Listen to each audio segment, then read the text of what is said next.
ঢাকার রাস্তায় প্রতি বছরই বাড়ছে বৈধ অবৈধ রিকশার সংখ্যা। অলিগলি ছেড়ে প্রধান সড়কে রিকশা চলাচল করায় বাড়ছে যানজট। প্রথম জীবন ছিল হইলে 70-80 হাজার, বললেন, এখন বর্তমান আছে 5 থেকে 6 লাখ রিকশা। রাস্তা থাকলে ওরা তেরা করে বসে থাকে, সাইড দেয় না, ওকে পিছিয়ে পিছিয়ে চালাইতে হয় গাড়ি। নিয়ন্ত্রণে আপাতত নেই কোনো পরিকল্পনা। দিনের পর দিন যেভাবে বেড়েই চলছে অবৈধ রিকশা, বিশেষ করে সেই জায়গাটাতে হয়তো আবার নিয়ন্ত্রণ আরোপ করতে হবে, কিন্তু সেটা এই মুহূর্তে আমরা ভাবছি না এই ব্যাপারটা নিয়ে। যত্রতত্র চলতে না দিয়ে তাকে একটা ডেডিকেটেড সেপারেট সার্ভিস লেন যদি করে দেওয়া যায়, তাহলে রিকশার যে রোলটা প্লে করার কথা সেও ডিউলি প্লে করতে পারবে। দেখছিলেন বিশেষ শিরোনাম। দুপুরের সময়ের সঙ্গে আছে আমি ফাহমিদা মটুসি এবং আমি মিজানুর রহমান কবির। এবার অন্যান্য শীর্ষ সংবাদ। দেশের 94টি উপজেলায় শুরু হলো মুক্তিযোদ্ধা যাচাই বাছাই। ভুয়া মুক্তিযোদ্ধা বাদ দিয়ে আগামী স্বাধীনতা দিবসের আগেই প্রকৃত তালিকা প্রকাশ। বিশ্ব ইজতেমায় আমবয়ান শেষে এখন খিত্তায় খিত্তায় চলছে জিকির আজকার ও দ্বীনি আলোচনা। দেশি বিদেশি লাখো মুসল্লির জমায়েত, কাল আখিরি মোনাজাত। অপ্রত্যাশিত কল ও SMS এর মাধ্যমে বিজ্ঞাপন প্রচারে মোবাইল ফোন পরিণত হয়েছে উটকো ঝামেলায়। অভিযোগ গ্রাহকদের, আইন থাকা উচিত মত বিশেষজ্ঞদের। I, Donald John Trump, do solemnly swear. I, Donald John Trump, do solemnly swear. Capital হিলে লাখো মানুষের উপস্থিতিতে শপথের মধ্য দিয়ে যুক্তরাষ্ট্রে শুরু হলো ট্রাম্প যুগের। প্রথমেই ওবামা কেয়ার আংশিক বাতিলে নির্বাহী আদেশের সই। এবং ক্রাইস্টচার্চ টেস্টের দ্বিতীয় দিনের সেশনে বোলারদের নৈপুণ্যে ম্যাচে ফিরল টাইগাররা। দিন শেষে নিউজিল্যান্ডের সংগ্রহ 7 উইকেটে 260 রান, বাংলাদেশে গিয়ে 29 রানে।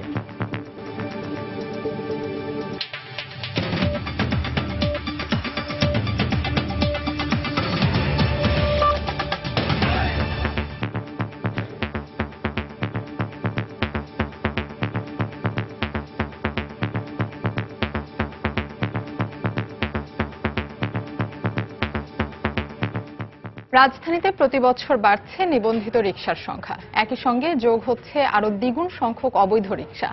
বেসরকারি হিসেবে ঢাকায় চলাচলকারী রিকশার সংখ্যা 5 লাখের ওপরে। বলা হয়ে থাকে, অলিগলি ছেড়ে প্রধান সড়কে রিকশা চলাচলের কারণেই সৃষ্টি হচ্ছে দীর্ঘ যানজট। এরপরও যেন নির্বিকার প্রশাসন। সিটি কর্পোরেশন বলছে, আপাতত রিকশা নিয়ন্ত্রণ নিয়ে কোনো পরিকল্পনা নেই তাদের। বিস্তারিত সাতিলা শারমিনের রিপোর্টে, ক্যামেরায় ছিলেন খলিলুর রহমান। চোখ বন্ধ করে ঢাকা নগরীর রাস্তার কথা চিন্তা করলে শহরটি দেখা মানুষের মানসপটে যে দৃশ্যটি ভেসে উঠবে, তাতে রিকশা থাকবে না এমনটি হবার কথা নয়। রাজধানীর ইতিহাস আর সংস্কৃতির সাথে ওতপ্রোতভাবে জড়িত বাহনটি 90-এর দশকেই ছাড়িয়েছে নির্ধারিত সংখ্যা। প্রথম জীবন ছিল হইলে 70-80 হাজার, বললেন, এখন বর্তমান আছে 5 থেকে 6 লাখ রিকশা।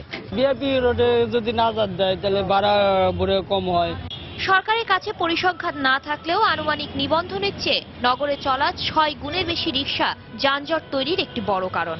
রাস্তা থাকলে ওরা তেরা করে বসে থাকে, সাইড দেয় না, ওকে পিছিয়ে পিছিয়ে চালাইতে হয় গাড়ি। তবে বাস রুটের বাইরে সংকীর্ণ সড়ক এবং গলিতে চলাচলের জন্য এ বাহনই একমাত্র উপায় বলে জানালেন যাত্রীরা। বাস, টেম্পু এগুলোতে অনেক যানজট, গরম, রিক্সা থাকবেই, রিক্সা না থাকলে চলা যাবে না, এটা অসম্ভব ব্যাপার। জ্যাম হয়ে যায় ঠিক আছে, কিন্তু তারপর আমাদের যানবাহন কিন্তু অতটা এখনো উন্নত হয় না যে হ্যাঁ রিক্সা ছাড়া আমাদের চলেই না। যানজট নিরসনে সরকারের পরিবহন পরিকল্পনা কৌশল 2020-এ নগরের ব্যস্ত কিছু সড়ক থেকে রিক্সা তুলে দেবার পরিকল্পনা ছিল। এর আলোকে কিছু ভিআইপি রোডে রিক্সা চলাচল নিয়ন্ত্রণও করা হয়। কিন্তু পরবর্তী 2015 থেকে 35 সালের সংশোধিত পরিবহন পরিকল্পনা কৌশলে রিকশা নিয়ন্ত্রণ সম্পর্কে আর কোনো সুনির্দিষ্ট পরিকল্পনার উল্লেখ নেই। এদিকে রিকশা নিয়ন্ত্রণ নিয়ে আপাতত কোনো পরিকল্পনা নেই বলে জানালেন দক্ষিণ ঢাকা সিটি কর্পোরেশন মেয়র। এটা দিনের পর দিন যেভাবে বেড়েই চলছে অবৈধ রিকশা, বিশেষ করে সেই জায়গাটাতে হয়তো আবার নিয়ন্ত্রণ আরোপ করতে হবে, কিন্তু সেটা এই মুহূর্তে আমরা ভাবছি না এই ব্যাপারটা নিয়ে।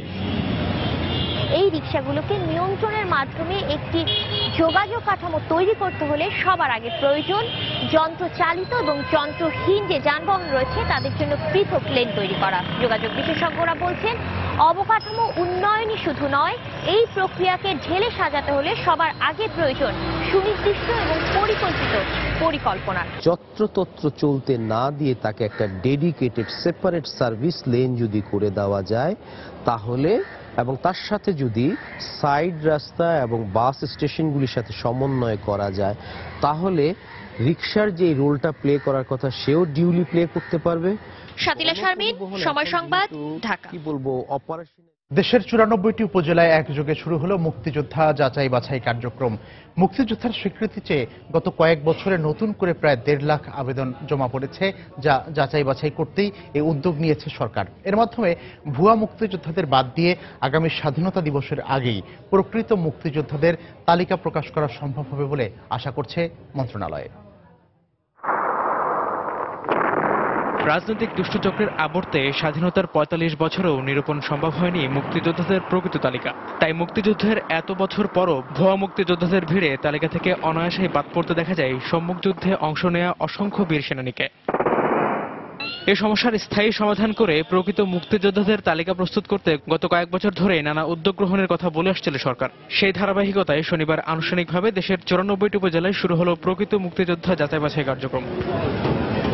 একজন মুক্তিযোদ্ধা কমান্ডারের নেতৃত্বে প্রত্যেক উপজেলায় কার্যক্রম পরিচালনা করছে 7 সদস্য তদন্ত কমিটি। যাচাই বাছাইকালে কোনো মুক্তিযোদ্ধা ভুয়া মুক্তিযোদ্ধার পক্ষে সাক্ষ্য দিলে সর্বোচ্চ 2 বছরের জন্য তার সম্মানী ভাতা স্থগিত করা হবে বলেই আগেই সতর্ক করে দেওয়া হয়েছে। তাই সরকারের এই উদ্যোগের মাধ্যমে সত্যিকার অর্থে একটি নিরপেক্ষ তালিকার প্রত্যাশা করছেন মুক্তিযোদ্ধারা। একবার আমরা পোস্ট অফিসের মাধ্যমে দরখাস্ত করেছি গত সার্কুলারে, আমার কোনো খবর আসেনি।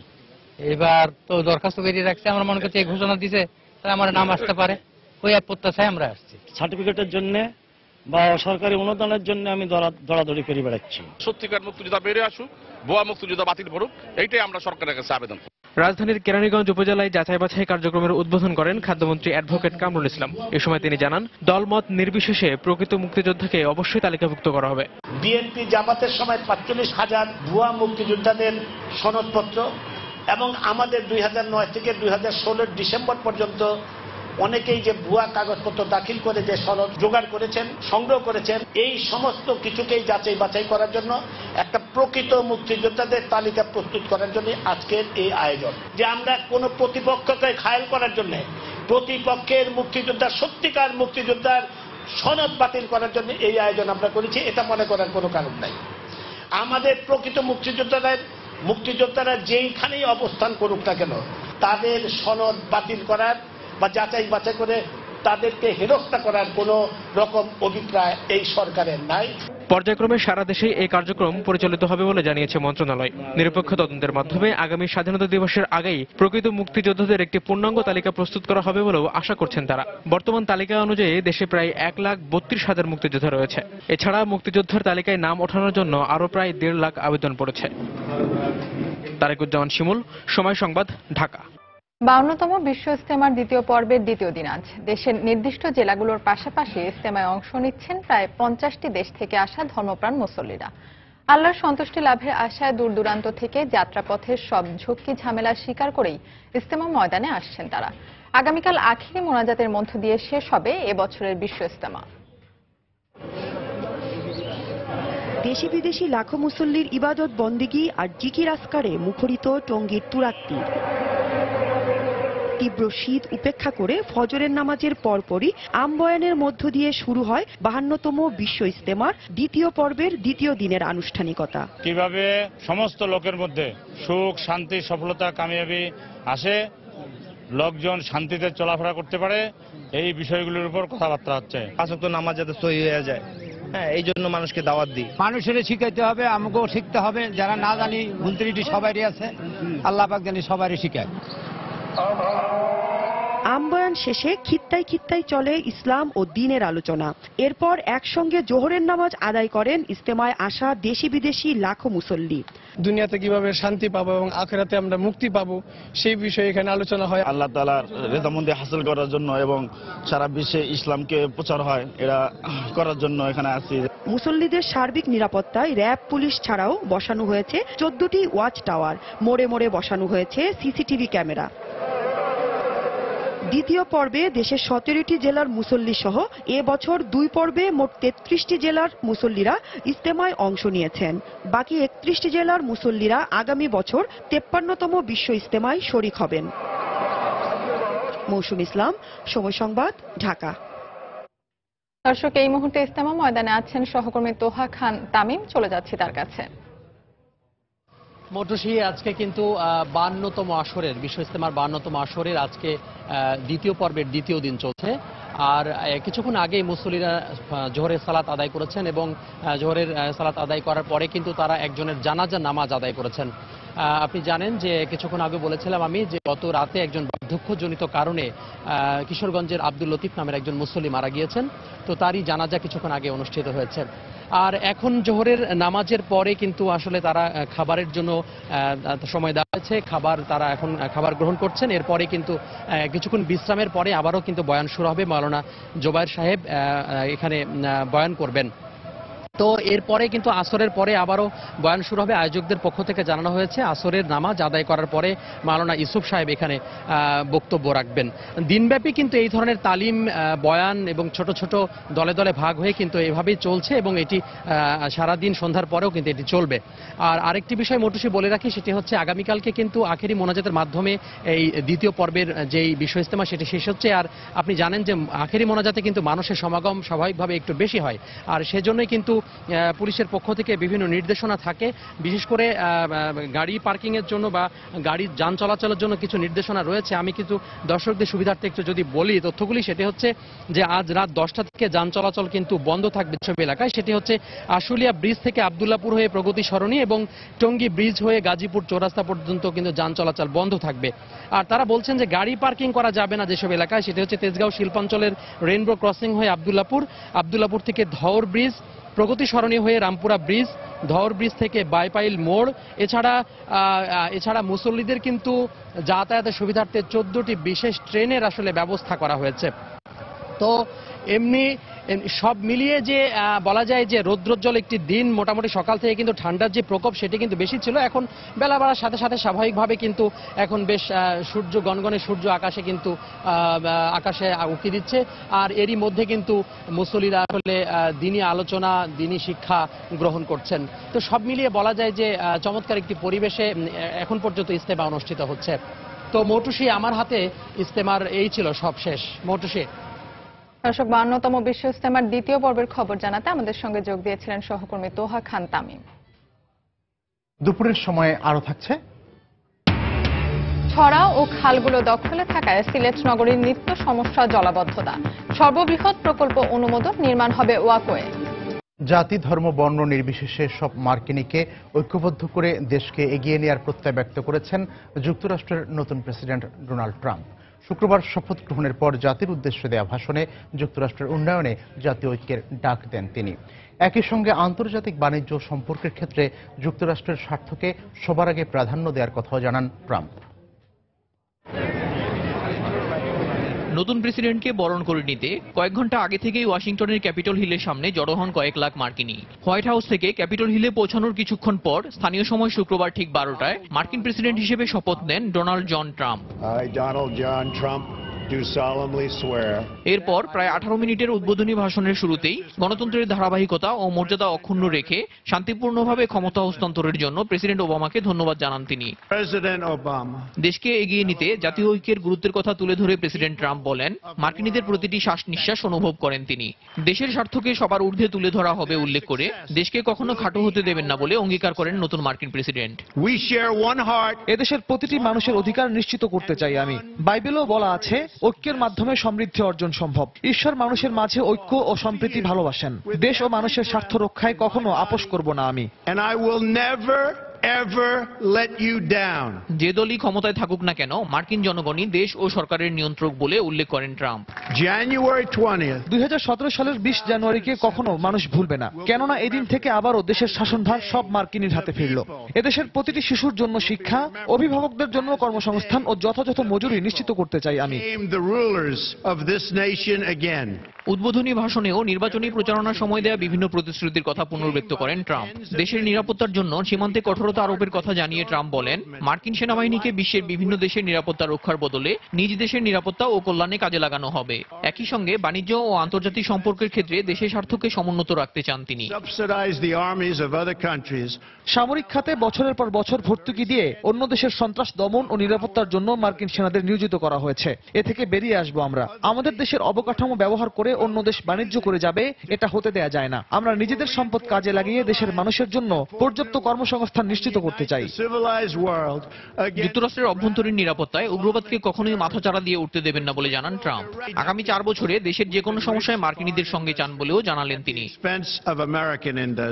যুক্তরাষ্ট্রকে শীর্ষে নেয়ার স্লোগান দিয়ে গত 8 নভেম্বরের নির্বাচনে জয়ের পর চূড়ান্ত আনুষ্ঠানিকতা হিসেবে শুক্রবার শপথের মাধ্যমে প্রেসিডেন্টের দায়িত্ব গ্রহণ করলেন ডোনাল্ড ট্রাম্প। এর মাধ্যমে আগামী 4 বছরের জন্য যুক্তরাষ্ট্রের সর্বোচ্চ এই পদটির পাশাপাশি সামরিক বাহিনীর প্রধান বা কমান্ডার ইন চিফের দায়িত্ব পালন করবেন তিনি। এদিকে দায়িত্ব গ্রহণের পরপরই নতুন মার্কিন প্রেসিডেন্টকে অভিনন্দন জানিয়েছেন ইউরোপ, এশিয়ার বিভিন্ন দেশের নেতারা।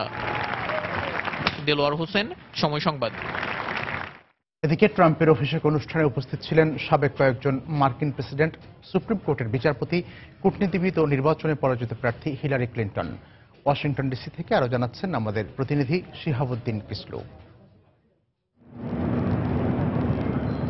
কয়েকদিন আগ থেকে প্রস্তুতি চললেও শুক্রবার ভোরের আলো ফোটার কিছুক্ষণ পরই শুরু হয় নতুন প্রেসিডেন্টের দায়িত্ব গ্রহণের চূড়ান্ত আনুষ্ঠানিকতা। যুক্তরাষ্ট্রের প্রথা অনুযায়ী আনুষঙ্গিক বিভিন্ন কাজের অংশ হিসেবে এদিন সকালে প্রেসিডেন্টের অতিথি ভবন ব্লেয়ার হাউস থেকে হোয়াইট হাউসের উল্টো দিকে অবস্থিত সেন্ট জন চার্চে যান ডোনাল্ড ট্রাম্প।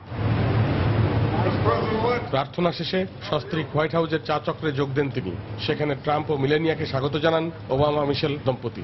এ সময় ট্রাম্পের পরিবারের অন্য সদস্যরাও উপস্থিত ছিলেন। নির্বাচিত ভাইস প্রেসিডেন্ট মাইক পেন্স, সাবেক কয়েকজন প্রেসিডেন্ট সহ আমন্ত্রিত অতিথিরা হোয়াইট হাউসের আতিথেয়তা গ্রহণ করেন।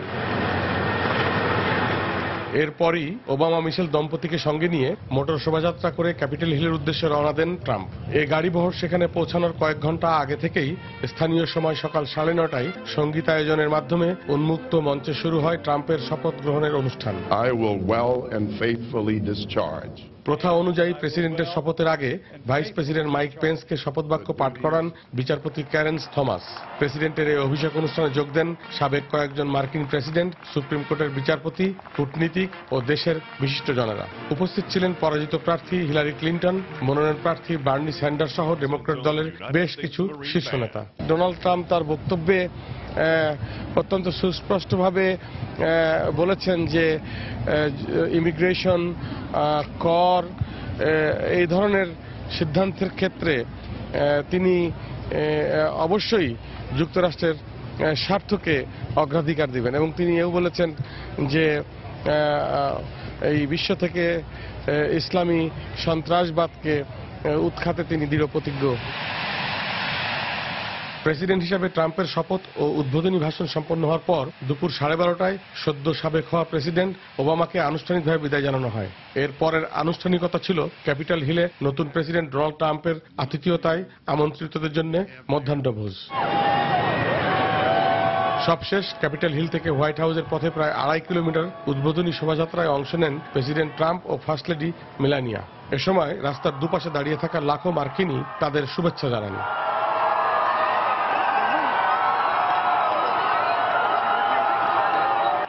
যুক্তরাষ্ট্রের ওয়াশিংটন ডিসির ক্যাপিটল হিল থেকে শিহাবুদ্দিন কিসলু, সময় সংবাদ। প্রেসিডেন্ট ডোনাল্ড ট্রাম্পের অভিষেক উপলক্ষে ওয়াশিংটন ডিসির ওয়াল্টারি ওয়াশিংটন কনভেনশন সেন্টারে জমকালো আয়োজন করা হয়। সেখানে ফার্স্ট লেডি মেলানিয়া ট্রাম্পের সঙ্গে বল ড্যান্স করেন নবনির্বাচিত প্রেসিডেন্ট ট্রাম্প। পরে এই দম্পতির সঙ্গে যোগ দেন রানিং মেট মাইক পেন্স ও তার স্ত্রী ক্যারেন পেন্স। জাজের মোহনীয় সুর ও মঞ্চের নিয়ন আলো পুরো সম্মেলন কেন্দ্রে এক অন্যরকম আবহের সৃষ্টি করে।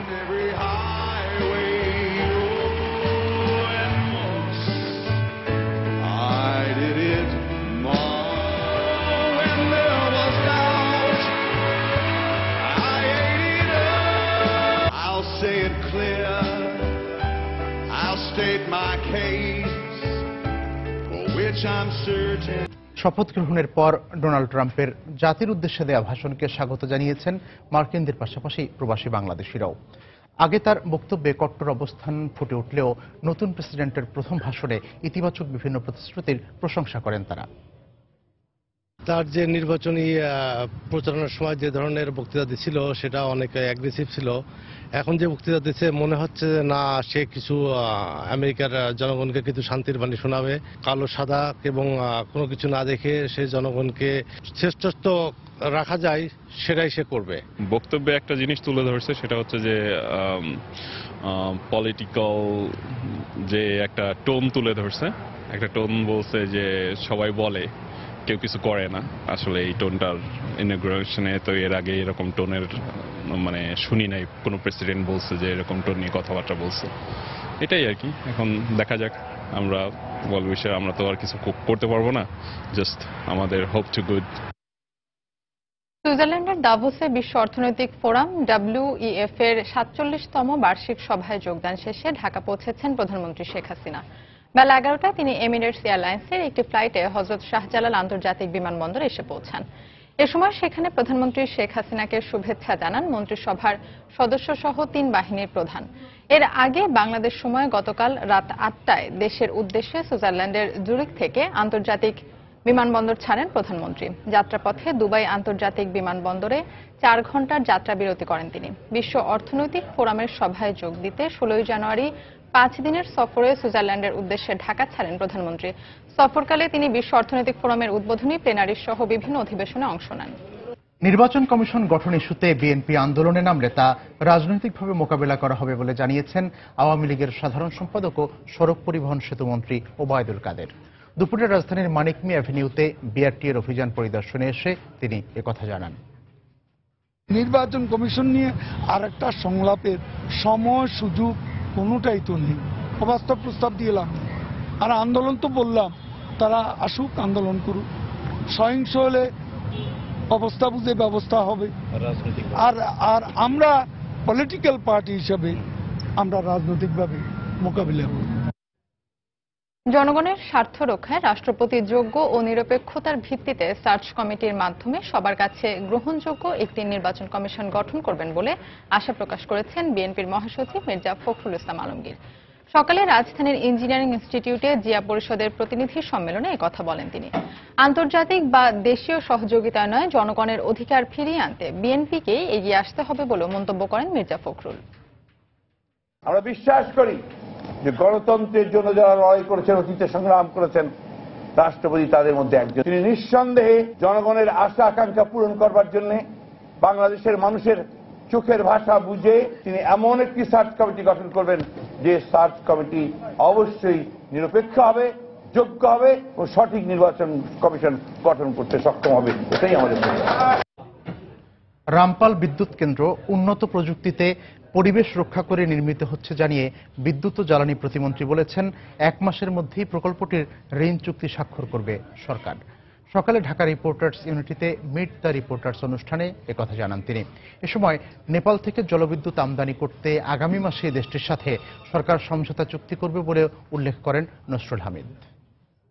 যে টেকনোলজিতে আমরা কয়লা বিদ্যুৎ প্রকল্প করতে যাচ্ছি রামপাল, সেটা সুন্দরবনের কোনো ক্ষতি করবে না। যে টেকনোলজি, যে সকল দেশ এখন কথা বলছেন এই রিনিউয়েবল এনার্জি বা আলগোর বা যারা কথা বলছেন, তারা দেশটা উন্নত দেশ তৈরি হয়েছে কিন্তু কয়লাকে ব্যবহার করি। আমরা এখনো ফাইন্যান্সিয়াল ক্লোজিং এর জায়গায় আছে, হয়তো আগামী মাসের মধ্যে ফাইন্যান্সিয়াল ক্লোজ হয়ে যাবে রামপাল, আমরা আশা করতেছি।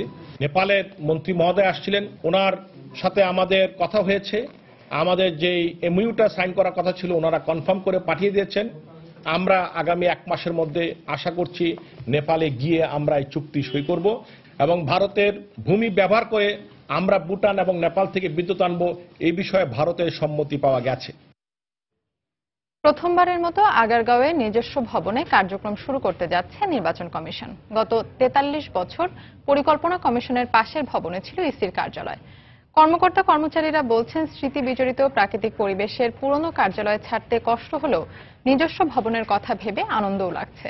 আর নির্বাচন কমিশন বলছে, এর ফলে কাজের গুণগত মান বৃদ্ধির পাশাপাশি প্রযুক্তি ব্যবহার বাড়িয়ে জনগণকে আরও সহজে সেবা দেওয়া যাবে। 43 বছরের জমানো স্মৃতি সবটুকু সঙ্গে করে নিয়ে যেতে এ প্রচেষ্টা। চেয়ার টেবিল থেকে শুরু করে অফিসের সব কাগজপত্র, কোনো কিছুই যাতে রয়ে না যায় সেদিকেই সবার সজাগ দৃষ্টি। শেরেবাংলা নগরে অবস্থিত পরিকল্পনা মন্ত্রণালয়ের মধ্যে থাকা নির্বাচন কমিশন কার্যালয়ে স্থানান্তরে চলছে কর্মযজ্ঞ। 1973 সাল থেকে পরিকল্পনা কমিশনের 5 ও 6 নম্বর ব্লকের ভবনে কার্যক্রম চালিয়ে আসছিল নির্বাচন কমিশন। এখানে আমাদের একটা স্মৃতি বিজড়িত জায়গা, আমরা অবশ্যই এটাকে সবসময় হৃদয়ে ধারণ করি। নতুন ভবনে যাবার আনন্দ আর এই পুরাতন ভবন, এই ক্যাম্পাস, এগুলো ছেড়ে যাওয়ার কষ্ট, সবকিছু মিলে একটা মিশ্র অনুভূতি কাজ করবে। পরিকল্পনা মন্ত্রণালয়ের এক নায়ক যে সমস্ত কর্মকর্তা কর্মচারীগণ আছেন, আসলে এদেরকে আমি সবচেয়ে বেশি মিস করব।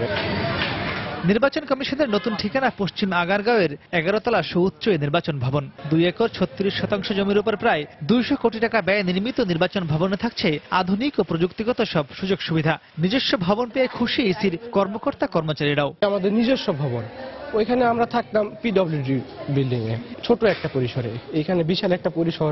এটা একটা আনন্দ, প্রত্যেকে আলাদা আলাদা বসার জায়গা। এতদিন যেখানেই বলছি যে আপনারা ভাড়া থাকেন, হ্যাঁ আপনারা সরকারকে ভাড়া দেন, কিন্তু এখন আমরা বলতে পারতেছি যে আমাদের নিজস্ব ভবন হয়েছে। রোববার থেকে নতুন ভবনে আনুষ্ঠানিকভাবে নির্বাচন কমিশনের কার্যক্রম শুরু হলেও সব গোছাতে আরো কিছুদিন লাগবে বলে জানিয়েছেন ইসির উপসচিব। নির্বাচন ভবনে আমরা এখানে প্রায় 2,60,000 স্কয়ার ফুট জায়গার মতো জায়গা আছে, এখানে আমরা বসবো। ইকুইপমেন্টস বেড়েছে, আমাদের আইটি সেকশন বেড়েছে, আমাদের এনআইডি বৃদ্ধি হয়েছে, আমাদের নির্বাচন প্রশিক্ষণ ইনস্টিটিউট আছে। সব মিলেই এই যে একটি বড় জায়গা, এটা আমাদের খুব দরকার ছিল। পরিষ্কার পরিচ্ছন্ন করবার, যার যার মতো করে বসা একটু সময় লাগবে। 2017 সালের জুনে ভবনটি উদ্বোধনের কথা থাকলেও বর্তমান কমিশন 6 মাস আগে নির্বাচন ভবন চালু করতে যাচ্ছে। মাহমুদ রাকিব, সময় সংবাদ, ঢাকা। দুপুরের সময় আরো থাকছে। টঙ্গী মিলগেট এলাকায় তুলার গুদাম সহ অর্ধশতাধিক ঘরবাড়িতে অগ্নিকাণ্ড। ফায়ার সার্ভিসের 6টি ইউনিটের 1 ঘন্টার চেষ্টায় আগুন নিয়ন্ত্রণে। অপ্রত্যাশিত কল ও এসএমএস এর বাড়াবাড়িতে ব্যক্তিগত যোগাযোগের মাধ্যম মোবাইল ফোন উটকো ঝামেলায় পরিণত হয়েছে বলে অভিযোগ করছেন গ্রাহকরা। যখন তখন কল ও এসএমএস এর মাধ্যমে বিজ্ঞাপন বা টেলিমার্কেটিং এর প্রচার এই যন্ত্রণার কারণ বলে দাবি করছেন তারা। অপারেটরগুলোর এমন বিরামহীন বিজ্ঞাপন বন্ধে আইন করা উচিত বলে মনে করছেন বিশেষজ্ঞরা। অন্যদিকে টেলিমার্কেটিং ও মধ্যরাতে বিজ্ঞাপন বন্ধে নীতিমালা করার পরিকল্পনার কথা জানান বিটিআরসিও প্রতিমন্ত্রী। শফিক মোহাম্মদের রিপোর্টে বিস্তারিত। চমক অফার, 108 টাকা রিচার্জে 1 জিবি ইন্টারনেট, মূল্য 99 টাকা, মেয়াদ 7 দিন, সাথে free Facebook, WhatsApp night time pack সহ অনেক সারপ্রাইজ। গভীর ঘুম অথবা গুরুত্বপূর্ণ কোনো মিটিংয়ে হঠাৎ মোবাইলে রিং বাজতেই আপনি আপনার মোবাইলটিতে চেয়ে দেখলেন আপনার অপারেটর নিত্য নতুন বাহারি অফার নিয়ে আপনার সামনে এসে হাজির। পণ্যের বাণিজ্যিকীকরণের এই মাধ্যম আগে অনেকটা সহনীয় পর্যায়ে থাকলেও বর্তমানে তা গ্রাহকদের অতিষ্ঠ করে তুলেছে। বিলবোর্ড, পত্রিকা আর টেলিভিশনের সঙ্গে পাল্লা দিয়ে বিজ্ঞাপনের উৎপাত ঢুকে পড়েছে 12 কোটি মোবাইল গ্রাহকের মুঠোফোনেও। দিন নাই দুপুর নাই সবসময় মেসেজ আসে কোম্পানি থেকে, ভালো লাগে না ব্যাপারটা। ক্লাসে আছি, হয়তো বা ইম্পর্টেন্ট ফোন মনে করে রিসিভ করতে গেলাম, তখন দেখা যাচ্ছে অহেতুক। আমার এমন হয়েছে যে আমার ক্লাস চেঞ্জ করছে, বাট আমার মনে হয়েছে যে এটা কোম্পানি থেকে দিছে, আমি পরে দেখছি আমার লেট হয়ে গেছে। যখনই মনে আসতেছে তখনই পাঠিয়ে দিতেছে, এবং এমনও হয় যে একই মেসেজ ওরা দিনে 3-4 বার করে পাঠাচ্ছে। এই যে অফারগুলো আসে সেটা হচ্ছে বিভিন্ন শর্ত প্রযোজ্য থাকে। টেলিমার্কেটিং এ কোটি টাকার ব্যবসা হলেও দেশে এই সংক্রান্ত কোনো আইন নেই বলে জানান বিশেষজ্ঞরা। বিইং এ ইউজার, আমার তো কিছু প্রাইভেসি আছে, তো আমাকে কখনো জিজ্ঞাসাই করেনি যে আমাকে কি পাঠাতে পারবে কিনা, এই প্রোডাক্টটা পাঠাতে পারবে কিনা, তো সেটা তো একটা ইলিগ্যাল একটা ব্যাপার। রাত 12টা থেকে ভোর 6টা পর্যন্ত মোবাইলে বিজ্ঞাপন দেওয়ার উপর নিষেধাজ্ঞা থাকলেও অপারেটরগুলো তা মানছে না বলে জানায় বিটিআরসি। তবে এমটপ বলছে সমাধানে কাজ করছে তারা। মধ্যরাতের ব্যাপারে আমাদের ক্লিয়ারলি ডিরেক্টিভ আছে তাদের কাছে, যে তারা যেন মধ্যরাতের পরে কে যেন এসএমএস না পাঠায় কিংবা ওই ধরনের ভয়েস কল না যায়। লক্ষ লক্ষ এসএমএস একসাথে তো যেতে পারে না। এসএমএসটা ইনিশিয়েট করেছে রাত 10টায়, সেটা ডেলিভার হচ্ছে 12টায়। তো এই জায়গাতে আমাদের বিষয়গুলো অনেক সময় নিয়ন্ত্রণের মধ্যে থাকে না। মধ্যরাতে বিজ্ঞাপন বন্ধে অপারেটরদের নির্দেশ দেওয়া হয়েছে জানালেন টেলিযোগাযোগ প্রতিমন্ত্রী। প্রমোশনাল যে এসএমএস গুলো যায় সেগুলো 12টার পরে কোনোটা যেন না যায়, সেইভাবে তারা বাল্কে এসএমএস গুলো প্রদান করবেন। অফারের ফুলঝুরি না দিয়ে সেবার মান বাড়াতে অপারেটরদের আন্তরিক হওয়ার দাবি জানালেন মোবাইল গ্রাহকেরা। শফিক মোহাম্মদ, সময় সংবাদ, ঢাকা। সিলেট দিয়ে সুরমা নদী ছাড়াও ছোট বড় 14টি ছড়া ও খাল প্রবাহিত হয়েছে। তারপরও মাত্র 26.5 বর্গ কিলোমিটার আয়তনের ছোট এই নগরের প্রধান সমস্যা জলাবদ্ধতা। মূলত প্রভাবশালীরা ছড়া ও খালগুলো দখল করে রাখায় বর্ষা মৌসুমে লেগে থাকে জলাবদ্ধতা। সমস্যার সমাধানে ছড়া ও খাল রক্ষায় সিসিকের ইতিহাসে 236 কোটি টাকার সর্ববৃহৎ প্রকল্প অনুমোদন দিয়েছে সরকার। এই টাকা দিয়ে ছড়া খনন, উদ্ধার ও সংরক্ষণের পাশাপাশি ছড়ার উপর ওয়াকওয়ে নির্মাণ ও বিউটিফিকেশন করা হবে। আব্দুল আহাদের রিপোর্ট। এটি সিলেট নগরীর তালতলা এলাকার জল্লাছড়া। এই ছড়ার মুখ 25 ফুট হলেও 200 হাত এগুনোর পর প্রশস্ত 5 থেকে 10 ফুট। একই অবস্থা নগরীর বাকি 13টি ছড়ারও। কোথাও ছড়ার উপর নির্মিত হয়েছে ভবন, আবার কোথাও ভরাট করা হয়েছে। গত 2 বছরে সিটি কর্পোরেশন কিছু কিছু অবৈধ স্থাপনা উচ্ছেদ করলেও এখনো বেশিরভাগই বেদখল। নগরীর পানি প্রবাহের পথ দখল হয়ে যাওয়ায় বর্ষায় জলাবদ্ধতা অভিশাপ হয়ে দেখা দেয়। তা থেকে জনগণকে মুক্তি দিতে 236 কোটি টাকা বরাদ্দ দিয়েছে সরকার। এই টাকা দিয়ে ছড়া ও খাল রক্ষার পাশাপাশি বিউটিফিকেশন করা হবে। ছড়াগুলোতে রিটেনিং ওয়াল নির্মাণ করা, ইউ টাইপ ড্রেন নির্মাণ করা, বেশ কিছু জায়গায় বিউটিফিকেশন কাজ করা, এই কার্যক্রমগুলো আমরা করব। ইতোমধ্যে জল্লাছড়ার উপর ওয়াকওয়ে নির্মাণ কাজ শুরু করেছে সিটি কর্পোরেশন। এই প্রকল্পের কাজ শেষ হলে সাধারণ মানুষ জিন্দাবাজার থেকে তালতলার দিকে পায়ে হেঁটে বের হতে পারবে।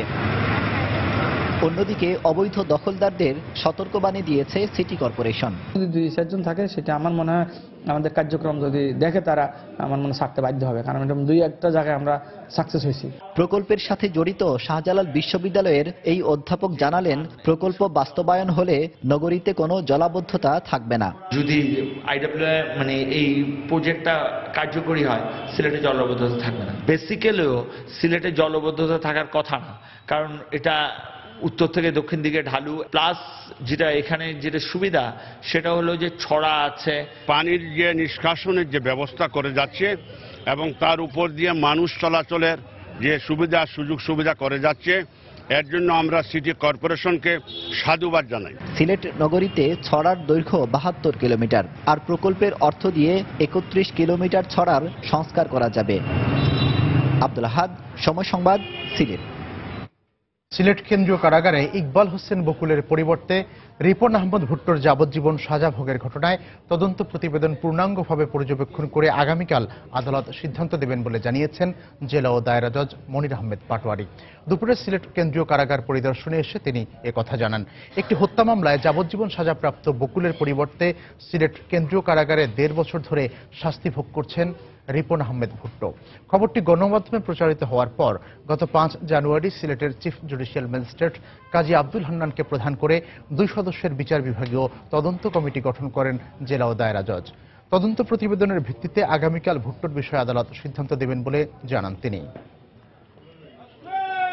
ইচ্ছা করলেই তো কেউ একে অন্যের সাজা খাটতে পারবে না, সেখানেও আইনের কিছু বাধ্যবাধকতা আছে।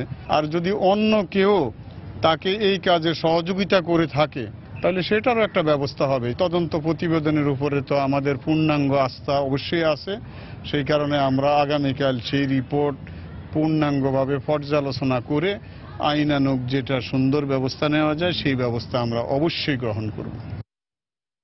ঢাকা আন্তর্জাতিক বাণিজ্য মেলায় পাট পণ্যের স্টলে আনাগোনা বেড়েছে ক্রেতাদের। মেলায় নিত্য প্রয়োজনীয় পণ্য সামগ্রীতে গতানুগতিক ধারণার বাইরে পাটের বহুমুখী ব্যবহার আকৃষ্ট করছে ক্রেতা দর্শনার্থীদের।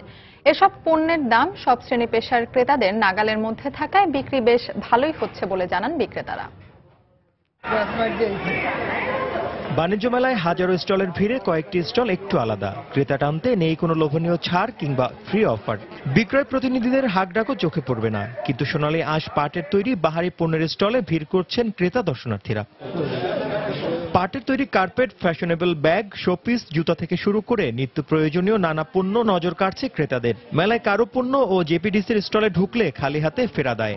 আমরা তো অ্যাজ ইউজুয়াল লেদারের ব্যাগ ইউজ করি, তো দূর থেকে দেখে যখন ভালো লাগলো মনে হলো নিয়ে যাই। জুতো দেখলাম, বিভিন্ন রকমের ব্যাগ, বিভিন্ন কালারফুল ব্যাগ এবং গৃহ সামগ্রী যে সাজানোর বিভিন্ন জিনিস দেখছি। অনেক বছর ধরে এই জিনিসগুলো ইউজ করি, এই জন্য প্রতি বছর মেলায় এগুলো কিনতে আসি। পাটের প্রোডাক্ট আমাদের কাছে রিজনেবল লেগেছে, স্পেশালি যে শুজগুলো আছে ওগুলো আমার কাছে বেশি জোস আইটেম মনে হয়েছে।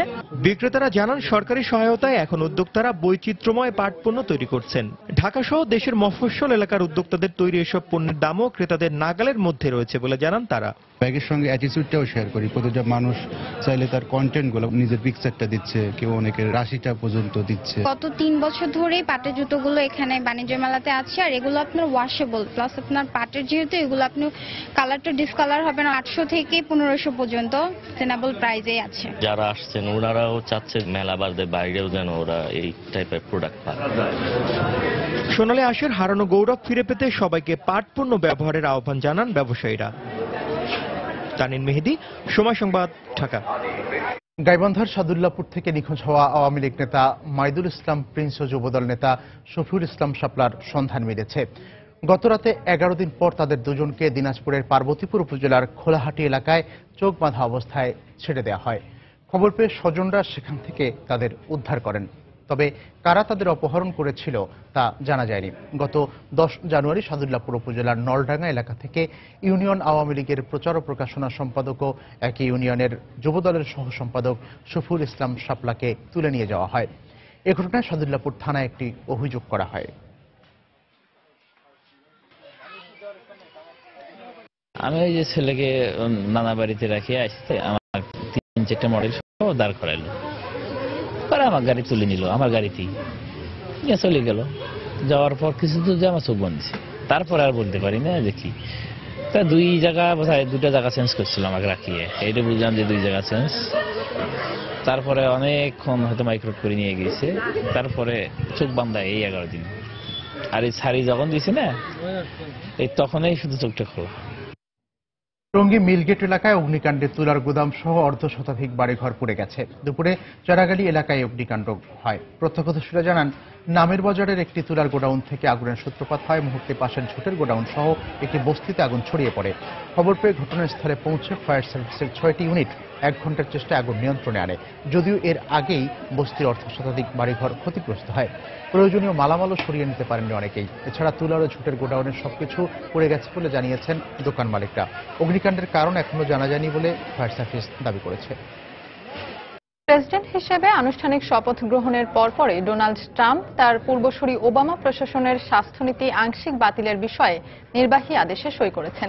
এই আদেশ অনুযায়ী বিদ্যমান স্বাস্থ্যনীতির নিয়মকানুন সংস্কার করা হবে। এর মাধ্যমে জনসাধারণের ওপর করের বোঝা কমে আসবে। এজন্য স্বাস্থ্য মন্ত্রণালয় সহ অন্যান্য সেবা সংস্থাগুলোকে জরুরি পদক্ষেপ নিতে বলা হয়েছে। হোয়াইট হাউসের প্রধান কর্মকর্তা রায়ান্স প্রিবাস আইনটি বাতিল সংক্রান্ত স্মারকলিপি সরকারি বিভাগগুলোয় পাঠানোর কথা জানান। নির্বাচনী প্রচারণার সময় ওবামা কেয়ার বাতিল করে ভিন্ন বীমা কর্মসূচি চালুর প্রতিশ্রুতি দিয়েছিলেন ট্রাম্প। ওবামা কেয়ারের পরিবর্তে ট্যাক্স ক্রেডিট সিস্টেমে আনার প্রস্তাব দিয়েছেন হাউস স্পিকার পল রায়ান। তবে এর জন্য কংগ্রেসের অনুমোদনের প্রয়োজন। অ্যাফোর্ডেবল কেয়ার অ্যাক্ট শীর্ষক এই স্বাস্থ্যনীতি ওবামা কেয়ার নামে পরিচিতি পায়। গত সপ্তাহে মার্কিন প্রতিনিধি পরিষদে আইনটি বাতিলের খসড়া প্রস্তাব করা হলে তা 227-198 ভোটে পাশ হয়।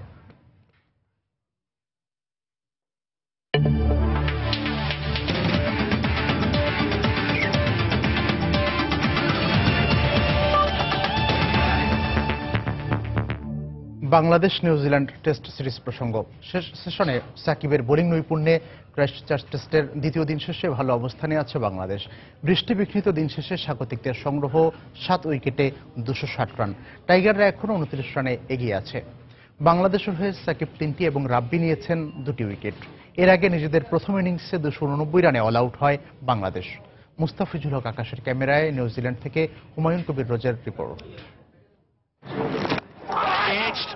সকালে শুরুতে এমন সহজ 2টি ক্যাচ মিসের আক্ষেপের জ্বালা বাড়িয়ে দেয় আরো দ্বিগুণ যখন বাকি দিনে আরো 3টি অর্থাৎ মোট 5টি ক্যাচ মিস করে বাংলাদেশের ফিল্ডাররা। ক্যাচগুলো উইকেটে পরিণত হলে হয়তো দ্বিতীয় দিন শেষে আরো শক্ত অবস্থানে থাকতো বাংলাদেশ ক্রিকেট দল। এর আগে ব্যাটিং এ নেমে খুব একটা সুবিধা করতে পারেনি স্বাগতিকরা। দলীয় 45 রানে নিজের প্রথম ওভারে রাব্বি ঝড়ে লন্ডভন্ড স্বাগতিক নিউজিল্যান্ড। 3 বলের ব্যবধানে ওপেনার জিত রাভালকে 16 আর অধিনায়ক কেন উইলিয়ামসনকে ফেরান ব্যক্তিগত 2 রানে। এরপর প্রতিপক্ষকে চেপে ধরার প্রাণপণ চেষ্টা রাব্বি, রুবেল, তাসকিনদের, কিন্তু উল্টো টম লাথাম আর রস টেইলর গড়েন 106 রানের জুটি। তাসকিনের বলে বিভ্রান্ত হয়ে ফর্মে থাকা লাথাম 68 রান করে ফেরেন প্যাভিলিয়নে। তারপর পরই গলার কাটা হয়ে থাকা 77 রান করা রস টেইলরকে ফেরান মেহেদী মিরাজ। এরপর আবারও নিকোলস ও স্ন্যাটনারের 77 রানের জুটি চোখ রাঙায়। এবার জেগে উঠলেন বাংলার জান সাকিব আল হাসান। তার স্পিনের নীলবিশে শেষ বিকেলে আরো 3 উইকেট শিকার বাংলাদেশের। ওয়াটলিং, গ্র্যান্ড হোম, স্ন্যাটনারদের ফেরান ড্রেসিং রুমে, আর তাতেই দারুণভাবে ম্যাচে ফিরে বাংলাদেশ। এরপর কিউইদের উইকেট হারানোর কষ্টে যেন কেঁদে দেয় ক্রাইস্টচার্চের আকাশ। খেলার তখনও বাকি থাকে 19 ওভার। কথায় আছে না, ক্যাচ মিস তো ম্যাচ মিস। আজকের দিনে অন্তত 5টি ক্যাচ ফেলেছে বাংলাদেশের ফিল্ডাররা। তবে শেষ বিকেলে সাকিব ম্যাজিকে ঠিকই টেস্টে ফিরেছে টাইগাররা। এখন বড় চ্যালেঞ্জ, এদিনের রোমাঞ্চ কতটুকু ধরে রাখতে পারে তামিমরা। ক্রাইস্টচার্চের হেগলি ওভাল থেকে হুমায়ুন কবির রোজ, সময় সংবাদ, নিউজিল্যান্ড। দুপুরের সময় এ পর্যায়ে শীর্ষ সংবাদ জানিয়ে দিচ্ছি আরেকবার। দেশের 94টি উপজেলায় শুরু হলো মুক্তিযোদ্ধা যাচাই বাছাই। ভুয়া মুক্তিযোদ্ধা বাদ দিয়ে আগামী স্বাধীনতা দিবসের আগেই প্রকৃত তালিকা প্রকাশ। উন্নত প্রযুক্তিতে পরিবেশ রক্ষা করে নির্মিত হচ্ছে রামপাল বিদ্যুৎ কেন্দ্র, বললেন বিদ্যুৎ ও জ্বালানি প্রতিমন্ত্রী। জলবিদ্যুৎ আমদানি করতে নেপালের সঙ্গে আগামী মাসেই চুক্তি। বিশ্ব ইজতেমার দ্বিতীয় পর্বেও লাখো মুসল্লির জমায়েত, জিকির আজকারের মধ্য দিয়ে আল্লাহর সন্তুষ্টি কামনা। কাল আখেরি মোনাজাত। I, Donald John Trump, do solemnly swear. I, Donald John Trump, do solemnly swear. Capitol হিলে লাখো মানুষের উপস্থিতিতে শপথের মধ্য দিয়ে যুক্তরাষ্ট্রে শুরু হলো ট্রাম্প যুগের। প্রথমে ওবামাকে আর আংশিক বাতিলের নির্বাহী আদেশে সই। এবং ক্রাইস্টচার্চ টেস্টের দ্বিতীয় দিনের শেষ সেশনে বোলারদের নৈপুণ্যে ম্যাচে ফিরল টাইগাররা। দিন শেষে নিউজিল্যান্ডের সংগ্রহ 7 উইকেটে 260 রান, বাংলাদেশ এগিয়ে 29 রানে। এই ছিল দুপুরের সময়। যে কোনো খবর পেতে ভিজিট করুন সময়নিউজ.tv। সঙ্গে থাকুন সময়।